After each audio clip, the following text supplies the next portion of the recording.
అవునన్నయ్య, కావాలనే ఇదంతా చేశాను. కావాలనే ఈ పెళ్లి పెత్తనాన్ని నా భుజాన వేసుకున్నా. కావాలనే ఈ వియ్యాల వారిని విడిది ఇంట్లో నానా రకాల అల్లర్లు పెట్టాను. కావాలనే ఈ వెర్రివాణ్ణి పిచ్చివాడిగా మార్చి మీ అందరి ముందు నిలబెట్టాను. ఇదంతా కావాలని చేశాను. ఢిల్లకో ఢిల్లా, అవసరానికి వాడుకోమని ఇచ్చిన పటాకాయలు గుజ్జులేని బుర్రల చేతుల్లో పడి నుజ్జునుజ్జైపోయింది కదరా. ఏ సార్వభౌమ, నా తమ్ముడు గారు చెప్తున్నది నిజమేనా? మాట్లాడమే. అది కాదు గురుగారు, అది నిజం చెప్పడానికి నీళ్లు నమ్ముతావెందుకు?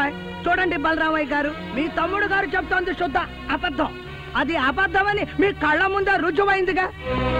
రుజువైంది అబద్ధం కాదు కొల్లాయప్ప గారు, నిజం.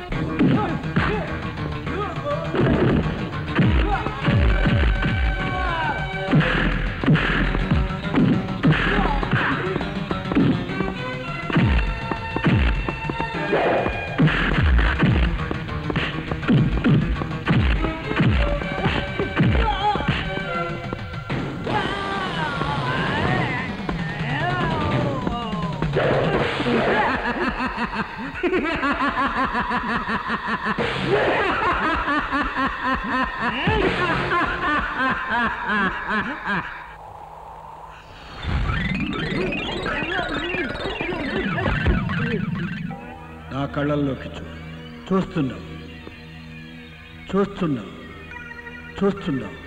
ఈ మనసు నా ఆధీనంలోకి వచ్చేసింది.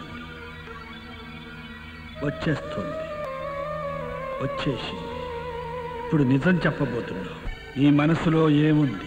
దుర్మార్గం, నీచత్వం, కొళ్ళు కుతంత్రం. అంతేనా?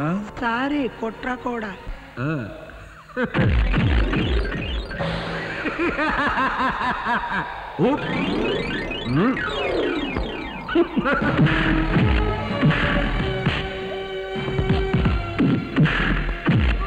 మరి దేశబంధు, దీనబంధు, లోకబంధు, వచ్చి రాబంధులు, దద్దమ్మకు పెద్దమ్మలు, అన్నకు తగ్గ తమ్ముళ్ళు.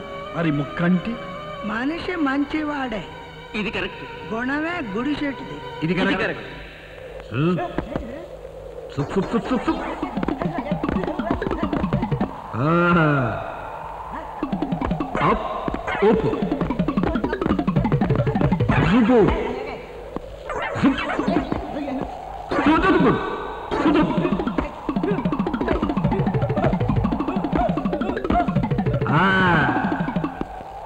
గారితో ఈ సంబంధం ఎందుకు చేస్తున్నావు?